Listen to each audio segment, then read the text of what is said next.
chapters, although calling 14 a chapter is very generous. It's a page and a half of anecdotes by That's Pema, not a chapter. which Oh isn't yeah, it's really a like two chapter. pages.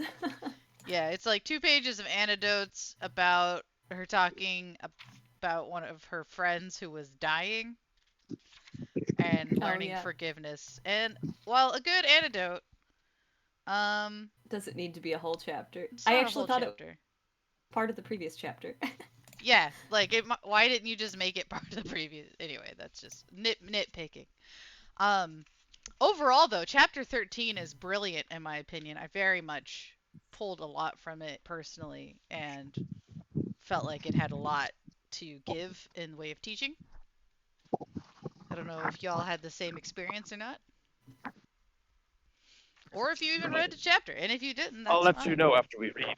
I, Max will let me know after they see it for the first time. Yeah. No, I Okay. actually reread it just basically half an hour ago or something. Yeah, I mean, she does absolutely make some heartfelt statements or some, yeah. Well, it'll be, Especially, we'll get to that in shortly yeah. in short time. Well, it'll be interesting to see what resonated with you guys versus myself. Um, so initially, I've highlighted this beginning statement of the essence of bravery is being without self-deception. I think this is a theme she carries throughout the book of really strongly accepting yourself for who you are in that moment without judgment. Uh, And being open to whatever comes up. yeah, yeah. So not feeling ashamed or angry or judgmental, right? Like you just like this is what the emotion that's coming up. It is what it is, right? Yeah. And you got to be open to it. And that's the hard part. 'Cause I Even if know. it's shame or whatever. Yeah, even if it is that feeling of shame, right? Exactly. Um and then I thought it was real sweet where she ends this paragraph of our basic nature is utterly simple, free of struggle between good and bad. And that very non-dualistic way, I may not be using the word correctly, just seeing yourself very plainly of it's not good or bad, it just is. Yeah, I think That's you're not wrong with regard to relating that to non-duality. that's one of the that's one of the things I think people get surprised about a lot is the, as she says, the utter simplicity. Mhm. Because you get into this and you're like, there's all these different terms and lists and all of this, and then you navigate all that, and then you get to the part where you're like actually figuring it out, and you just like, wait, this is it. This I is it. I did all of this for, well, I could have just started here. I mean, Yeah, but no, you can't. You have to get rid of the bullshit first. absolutely. Gotta get rid of the bullshit. Right. That's why they always say, and then it's more about forgetting something than learning something. Yeah, it's almost frustrating how you have to cultivate and develop sets of skills and understanding before you reach the point that you can just jettison all of it and live as a simple being. Mhm. It's almost frustrating, but not quite.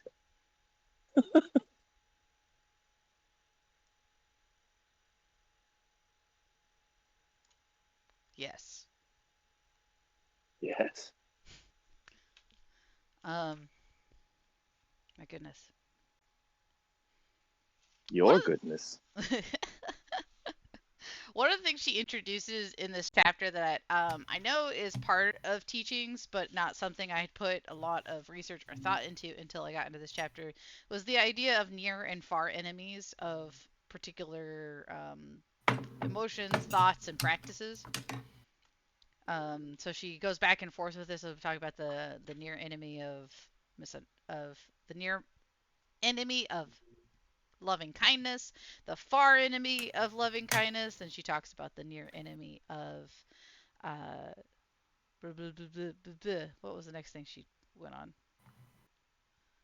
The near enemy of equanimity, the near and far enemy of joyfulness. So just talking about them in this way of what is taking something to its extreme, and then what is the flip side of that coin, you know? And I thought that was a very interesting way to break down these thoughts. And so she goes into the misunderstanding of loving kindness is attachment, right? Like taking loving kindness and instead of letting it be this open thing, when it gets closed off and it becomes attachment. It's no longer free flowing, right? Like it's, let's see, she calls it, it's like weaving ourselves into a web of shared neurosis, is how she puts it. And I thought that that was very overall, like I had a lot of resonance with this whole chapter, but to stick in this part, I thought that was it said a lot. And then there's this part down here that she gets into. Let me try to find it in the PDFs.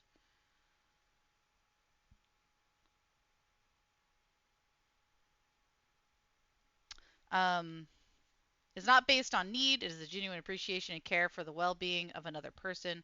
And then we talked about this, right? Like this, if you get through those like hard steps of like opening yourself up, you can love someone for their own sake, not because they are worthy or unworthy, not because they are loving towards you or not. It goes beyond relationships with people. Loving even a flower without Eichenshock, we see it more clearly and feel more tenderness for its inherent perfection, right? So you're like letting go of that attachment, and it's just this open love and kindness and this appreciation for it. And it's all very interesting. Very good thought stuff going on. I need to find better words someday. Someday. Someday. I like Um, thought stuff. mm-hmm. She calls this whole process like the 7 stages of aspiration. Have y'all heard about that before? I have not. I haven't neither. Yeah. When we start to move through 7 stages of aspiration. Um, yeah. She calls this, and that's that near and far comparisons and discussion. And so it was interesting where she pointed out in this next little paragraph that people who are actually the closest to us can move from day to day from being somebody who we see as a loved one to a difficult person. Like they change their here they go. They move around day to day from loved one to difficult person. And this is often happening not to the like just the general population, like when we apply those more abstract um, concepts of loving kindness, but when we have our lover or our child or our whoever, student, teacher, whoever, um, applying them as a difficult person is interesting. And I was like, yeah, I totally do that. I totally move people from category to category if they are closer to me.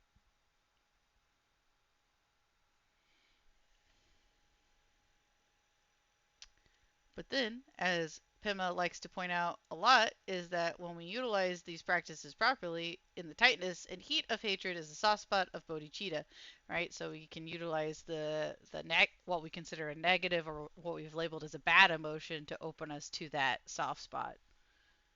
And um, I kind of think of it in my brain as when you pre-drill a hole before putting in the connecting screw or something. Like you open up that space a little bit so that when you actually use the tool you want to use, you're not going to split the wood, right? Um, Kind of that preemptive little uh, opening up. A That's pilot hole. huh? A pilot hole. Thank you. I was like, there's a word for this. I know. I've done I do this for carpentry. my job. Yeah, so like it's a pilot hole, right? If we can use it correctly, it'll guide us into the space we need to be, even if it's not the shape we want it to be yet. And that's how I think of it. I don't know. It's a good metaphor. It's a good metaphor. Thank you. Um, She points out three near enemies of compassion down this way. Pity, overwhelm, and idiot compassion. I laughed a little bit at idiot compassion, but it makes more sense when she explains it. That one I've heard before, and it's great. Yeah, so pity, overwhelm, and idiot compassion. And I have to tell you, this section actually hit me the hardest of when she starts talking into these next few paragraphs. Yeah, Um, same. yeah, it like really hit home for me very hard. Uh, and so the first thing that I just was like, oh, this one was like, how dare you call me out? When we identify ourselves as a helper, it means we see others as helpless. And so I was like, oh, yep, that's exactly what happens, right? So like I've attached myself immediately, not just to the idea of being helpful, but that this person is somebody who can't help, like that needs help, right? And so I've written a narrative already on both sides. And so that hit hard because I've often in my life identified myself as a helper, right? Like, and then I'm realizing what that means I'm applying to the people who I perceive I'm responsible for helping. Um, on a harder conversation, and you guys can interrupt at any time. I'm just gonna monologue a little. I was connecting this to a conversation I was having with a friend about how I often make myself feel responsible for other people's emotions, and what this ends up doing is like I don't react well if I feel like I've caused somebody to feel something negative, or if I think I've hurt somebody. um, I feel a responsibility, but what I'm actually doing, or at least what I'm also doing, is assuming that they're not responsible for their own emotions. And so that's how I began to think about it. And then this really resonated in that same vein of thought for me. That's a I huge also insight. Oh, sorry, go ahead. didn't want to interrupt you because it kind of goes off into things. There was that included, but that sounds without her ever saying it, it sounds very similar to like text on codependency. Yeah. That what you were just explaining, that feeling of what you're doing is somehow creating these things in the other person when really it's coming from inside of themselves or response Mm-hmm. to environment. But again, this all is that we have control over our responses to those things that happen. And you'd hold yourself, you would see it differently when it's yourself, right? If something's Mm-hmm. happening, you would see yourself and say, oh, I should respond differently to this, or why am I reacting in this way, and what's really going on inside of me, that this is how I'm Yes. after encountering this scenario. But then when it comes to somebody else and self, and that whole idea, Your audio is cutting out oftenly, at least on my side. Yeah, a little bit. I got what she was saying though. But yeah, your microphone cuts in and out that's just a why little bit.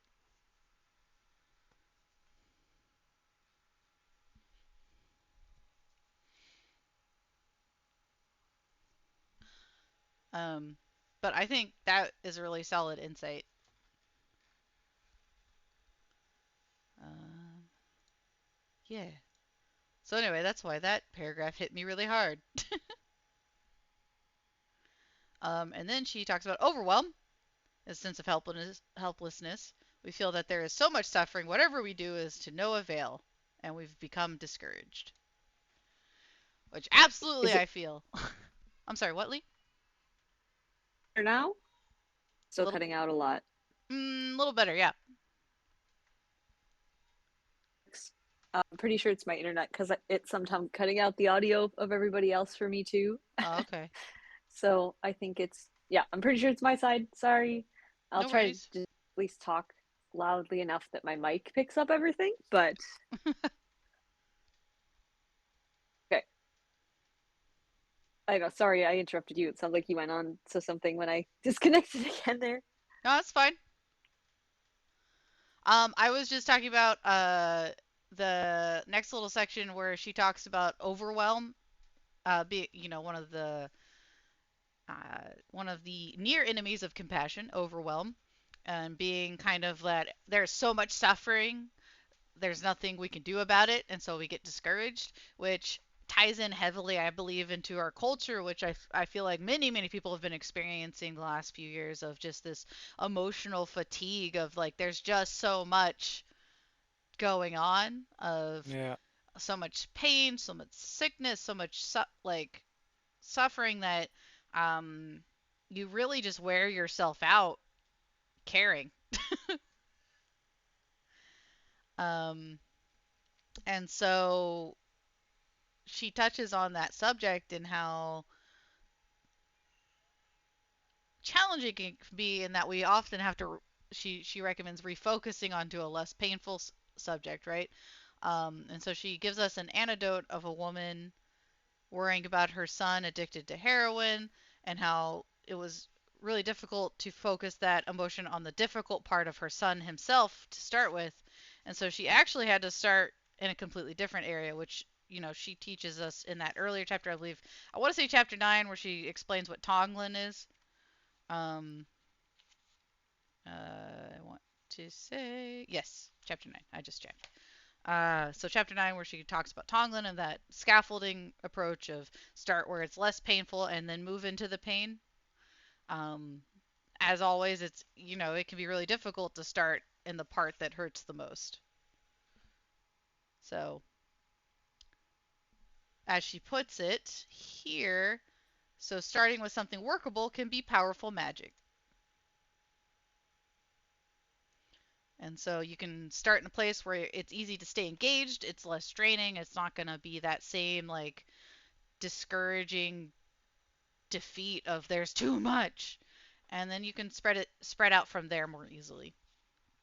So as always, I love Pema's writing, love this book. I love how practical it feels. Like, yeah, I can do this, this is something I can do, instead of being like, be the perfect bodhisattva, go. uh, Mm.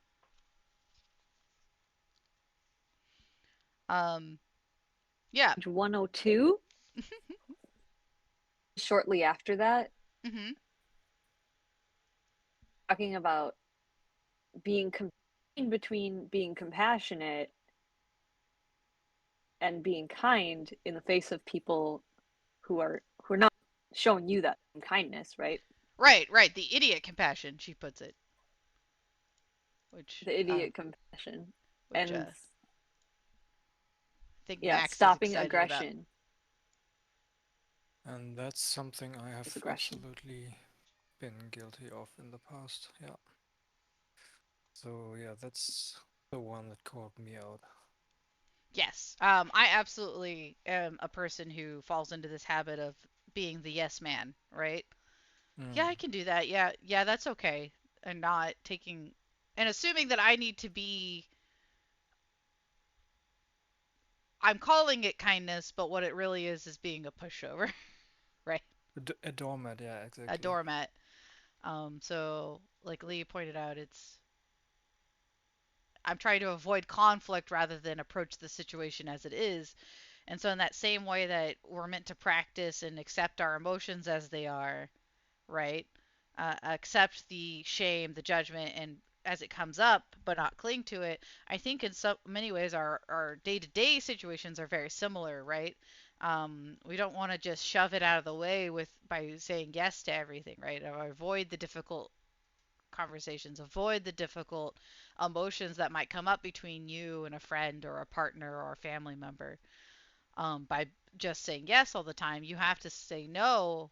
And in many ways, this is the compassionate approach because you're not going to hurt yourself. You're setting this boundary. And also, in many ways, hopefully teaching the other person a valuable part of life. It's Yeah. me of a Hmm? give another quote that some students take the lesson and others have to take a bitter pill. Like sometimes what you think is being nice, Mm-hmm. kind, isn't actually helping the other person either. Right. And in the text here where it's saying aggression, like specifically something that's aggressive, in their speech, in their actions, whatever, that. And actually, it's more helpful to confront that, Yeah. not. Right. Because that aggression is hurting them and other people, and that I think it's easy to get stuck on the immediate repercussions, I'll say, rather than the far reaching ones.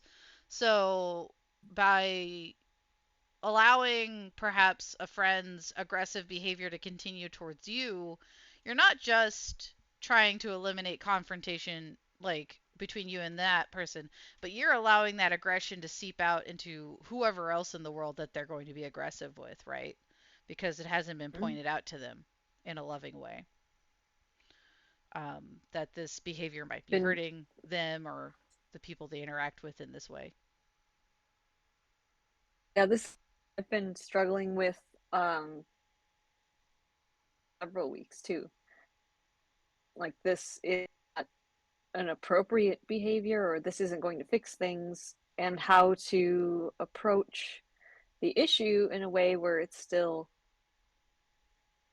calm and warm and Mm-hmm. understanding, but also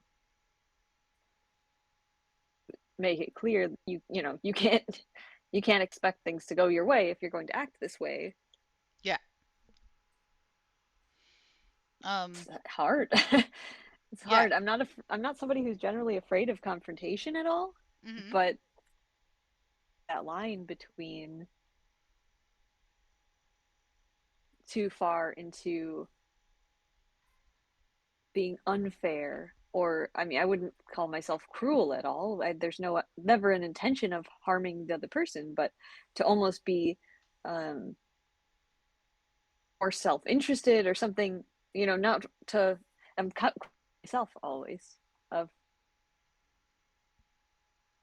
for going about this, and what is really the point?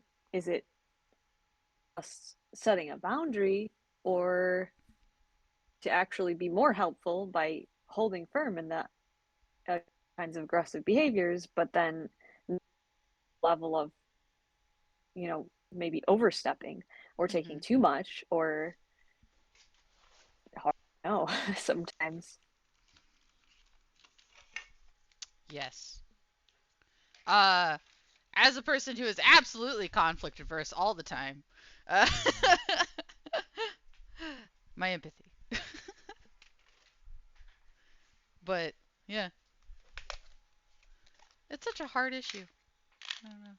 Sorry, I'm like applying certain things in my brain as I go. But overall, chapter so good. Definitely read it. Where are we? Ah, in the paragraph just below this, we have. Oops, that's not what I need to grab. The far enemy of compassion is cruelty, right? Which is an easy one, right? We're immediately like, well, duh. Of course, I don't want to be cruel, but I really thought that this was relevant, mostly on a very personal level because I come from a sad childhood. And I absolutely have recognized this behavior in myself, and I've worked a long time to work with this, but to put it in this fashion was revealing to me on some of the work I still have to do. And so the far enemy of compassion is cruelty. When we reach the limit of how much suffering we can take, sometimes we lash out, right, to protect ourselves. And so instead of feeling kindness, we try to defend ourselves by hurting the other person, which all feels intuitively like, yeah, don't do that. But in the moment, I know personally can be very hard to work through because it is, in fact, fairly easy to rationalize cruelty if you've been hurt enough.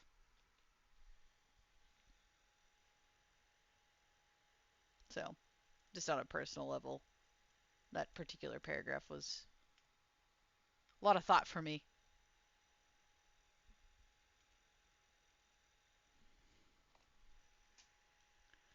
On a more interesting level, I thought the near enemy of joyfulness is overexcitement was really good as a thought because taking even what we would call, what we tend to label as good or positive emotions, right? Joyfulness, taking it too far into overexcitement, right?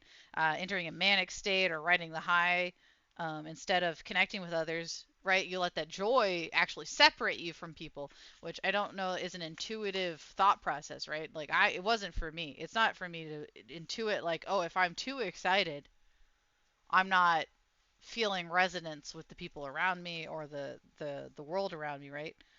And so to remember that How I authentic, read it. huh? I read that bit there. Maybe overexcitement is kind of a strange term to use. Mm-hmm. The description that she has here almost sounds more like, further down, it seems like a little clearer when she says authentic joy is not a euphoric state or a feeling of being high, rather it is a state of appreciation that allows us to participate fully in our lives. So Yes. rather than, not necessarily, I think it maybe is less about things, which Mm-hmm. often actually.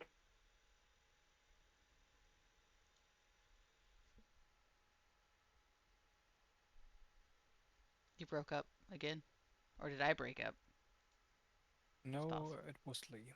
Oh no, this makes me sad. Lee has good insights.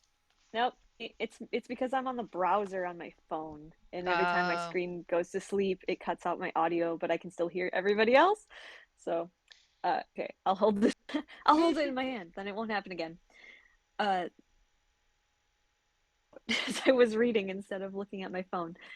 Um, yeah, just when she's saying euphoric and a feeling of being high, but that excitement in the, something happening and then we're getting really into it often can be something that connects us, but that's also a very present, mm-hmm. it's a heightened emotion, but it is in the moment versus often this feeling of being high could be literally being high. I mean, many people, in a practical sense, many people are turning to substances Mm-hmm. to have joyfulness, whether that's alcohol or weed or any, there's new drugs out all the time. Like, people Right. turn to these natural ways to, even if it's a naturally occurring thing, it's still an artificial effect on the brain. You're forcing your brain to go through a certain experience, and that's very disconnected. That's not present at all. Mm-hmm. And maybe that, kind of reading it as more of that kind of distinction of people who are trying to ignore, like, avoid everything, indulging in something, maybe using some kind of substance to achieve that state. Cases are very disconnected, opposed to, being surprised gift or something and getting really excited about this thing that's happening right now. And, you know, we're excited in that sense. kind of how I was I reading that. I get the impression that this is speaking to, like Des said, a form of mania, perhaps, Mm-hmm. or something like that, where your psychological state is indeed altered. But I mean, even without drugs, like you just get super psyched about something.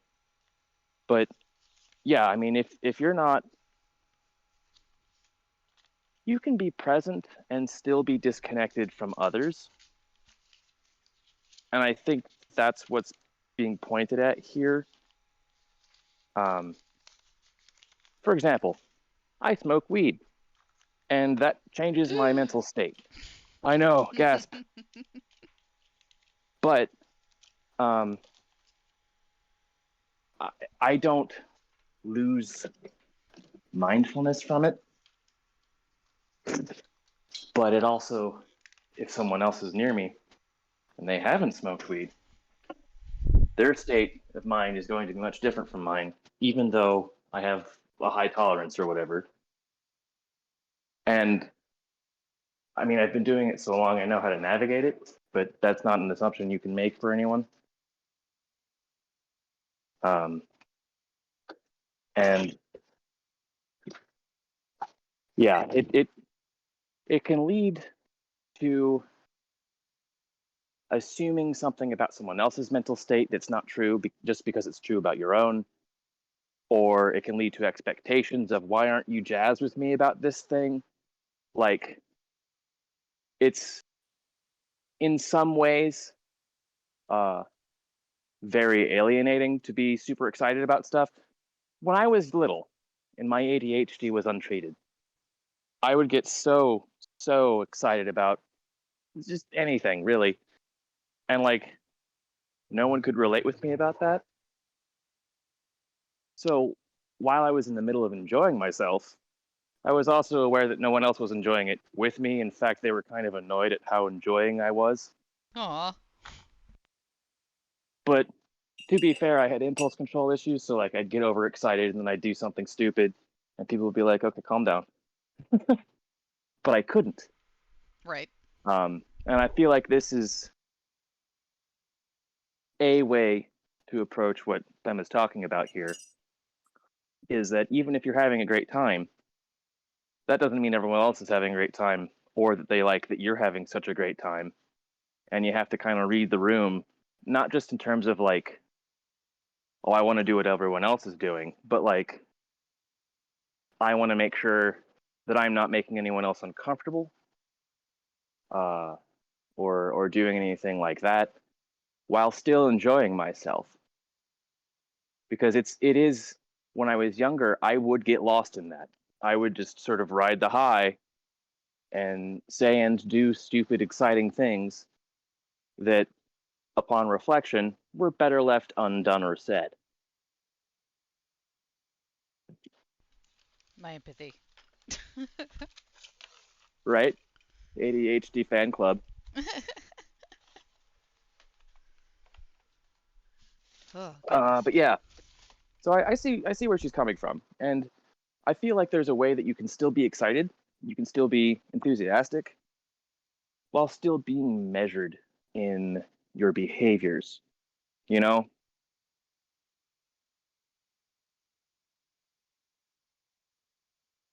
but that certainly does take some. At least for me, it took a lot of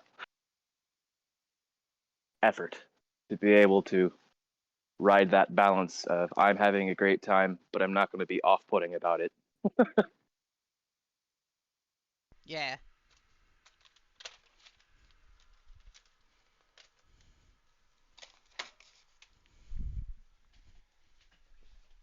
That's my monologue. No, it was good. Thanks. Came up with it just now. After not even reading the chapter. Yeah. Max usually has some pretty good insights, even if they haven't read the chapter. I'm like a hermit in a cave. I'm staring at the wall and discovering the universe, but then someone comes up with some books and they're like, "Hey, have you read this?" And I'm like, "I have no idea. Let's talk about it." Sentence or two, and then Um, as far as the next bit goes, she talks about the far enemy of joy being envy. Gives us a little anecdote of her own resentment that she didn't realize she even had. And Oh, points those are out, great. yeah, and that this is, of course, one reason the training never stops. It takes practice to stick with ourselves as we are in our totality. Um, yeah, she surprised herself with how often she was feeling envious and resentment, which mood. Sometimes I think I've got a handle on certain things. You're like, oh man, I still feel bad things. Um, Why are my emotions sad making? gosh, my emotions suck, which is its own problem. Uh, That's a whole thing, yeah. um, then we got another part which I know I have felt before, but in this exact moment was a little less resonating, but I also thought generally a good thing to point out, which is that the near enemy of equanimity is detachment or indifference. So it's easy to mistake dangling above the unkemptness of life for genuine equanimity, right? It's easy to assume that because you are in this practice and you've like pushed these emotions aside, that yes, I've done it. I'm in this state of a percentage of enlightenment. Supreme equanimity. No, bud, Supreme. that's not that. No. Yeah, that's just avoidance. Really. Yeah. And so See. we have to figure out what the real shiz is. I mean, it's so easy to confuse apathy with non-attachment. Like, Yes. Oh my you know, goodness. it's just so fucking easy. Um, Yes. a lot of my friends will go to, oh, I don't care, Oh. when they do care. They do care. They just don't want to admit that or understand like what that means. So it's just easier to push it away and say, no, I'm good. I'm good. It's fine. I'm fine. I'm not crying. You're crying. People are just burnt out too. So they Mhm. felt so much and so intensely that they can't get in touch with it. Like the body's shutting down. It's like Mhm. overload, overload. Oh yeah. And There's. they Oh, can go feel ahead. that too, you know? Hmm. I The Absolutely. don't. response to right? We're talking about the overwhelm of like Yeah. terrible all the time in the world and I'm powerless to do anything about it because I'm just Mhm. one person and feeling like awful for so all of these people who are suffering through all of this and I can't change it because I'm just me. And then that can very easily Hmm. this well then nothing matters and I don't actually care at all and I'm not going to do anything when it's about scope, right? Mhm. Right. Don't But assume the responsibility of the universe. Yes. Although you you uh you mentioned overwhelm, and that brought something to mind. I've known people, and sometimes myself, sometimes I know myself, Mhm. um, that have such an intense emotional response to something that like there's the option to get in touch with that and sort of work with it, but it's so powerful that to touch it would be like a dam breaking. And so mm, the feeling of safety comes from saying, I'll deal with that later. And then it Mm. just goes into the Mhm. subconscious, you know. But like that is something I personally struggle with is getting in touch with my emotions rather than shutting them down. Uh, Yes.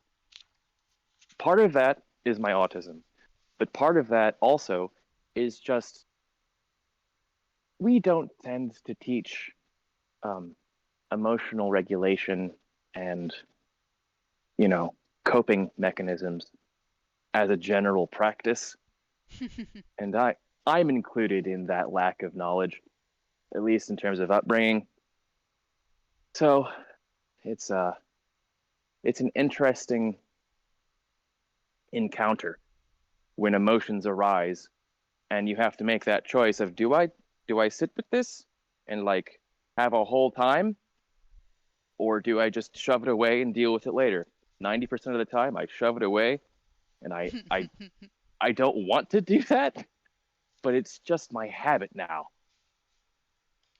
Mm, And we all know how great habits are for maintaining attachments. Oh they yes. do love attachments.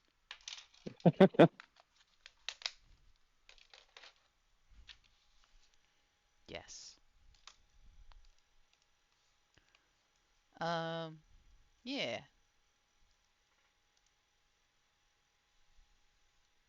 You guys are so smart. Um, No, you. so then the far enemy of equanimity is prejudice. We get self righteous, we set ourselves solidly for or against others, we take sides, we become closed minded, we have enemies. This I'm so guilty of. uh, Especially if my blood sugar is low. Oh yeah. Oh yeah. It's me versus the world out here. Right. Oh, But if we wish to alleviate injustice and suffering, we have to do it with an unprejudiced mind. So, thanks for calling me out, Pema. Jeez. She just gives you a wink. Yeah. Yeah. and I felt really fortunate that I think I went through a phase of this um, 10 years ago. I remember being really hard in this. Mhm. And I had years ago. So, like, let's say halfway between that and now, having a time where I was like, what does it mean that I'm not feeling like that anymore? And Mhm. part of me was like, oh, that you don't care about it as much or something because I wasn't Oh seeing things, man. but that never seemed right, right? I'm like, I Mm-hmm. do still care, and I still have like emotions to things, but I don't So like. you don't Okay, what? yeah, it's because oh, is it You broke out for a second. having like emotional responses, but I wasn't necessarily having that anger toward specific or people or Mhm. started to take a broader view as just understanding, recognizing that whatever way that anybody is because of they've been up to or in up to this point and what resources they have available in themselves, but also because of depending on their age, it could be from their childhood, it could Mhm. be from the kinds of people that they're around, and that applies to not just resources in the sense of like or stability or food or housing, but also people who have tons of money, unlimited food. They often don't have mental and emotional resources. They don't have things. They're good. Sometimes they don't have people who are helping them to know how to be people, and so consequently they grow up and then they have power that they use poorly. That good for anybody, but they are just they are what they are because of what they've been through, and maybe they can get better, and maybe it's kind of too late because they're so ingrained in these kinds of ways of thinking, self-serving, and Mhm. stopped feeling so from that understanding I Yes. use either, even though I can recognize this is this way because even sometimes one individual made a decision or many people came together to create a system that works in this way, but the same kind of toward those people by recognizing they just, well, yeah, the way they are, but they also couldn't really realistically have been any better. Mhm.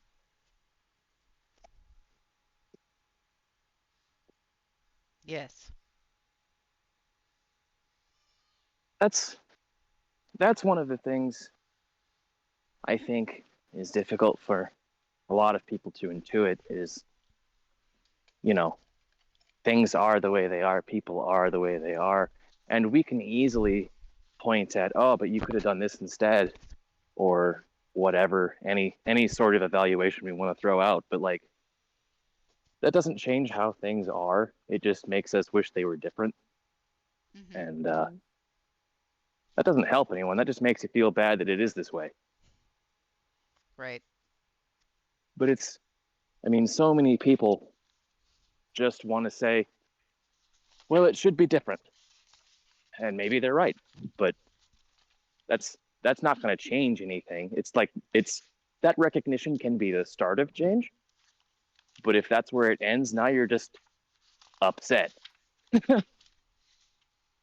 Now you've just got unmet expectations, and the problem is still there, but now you feel worse. Yeah. That's another thing, right? People can be, even if you something should be better or that you wish there were more options or whatever the case, if you don't have the knowledge, the mental capacity, I mean, some people just literally will, no matter how much they work toward it, will never be able to reach like the same level as some others, just Mhm. from their brains, right? Like Right. genetics, I guess. I don't know. That there are just will never be able to figure out a good answer to a problem. Who are making the decisions? Like, even we can say, oh, they could have done this, they could have done that, or they should do this and that. But if they even such a thing,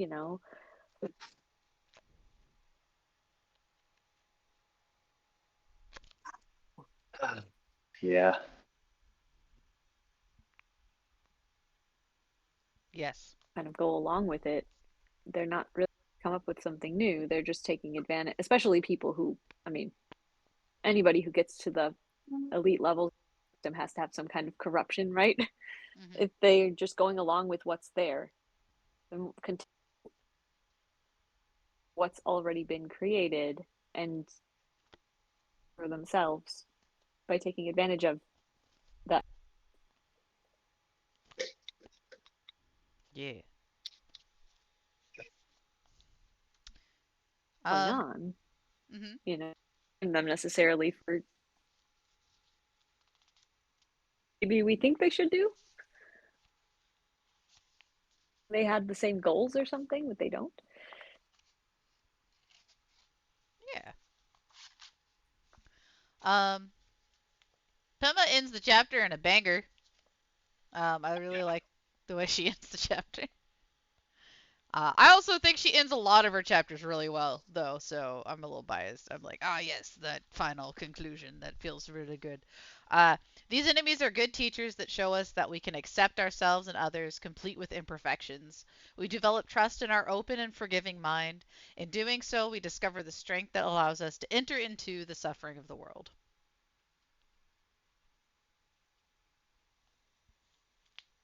And that is Pema's real solid into that chapter. That's a banger. It is a banger.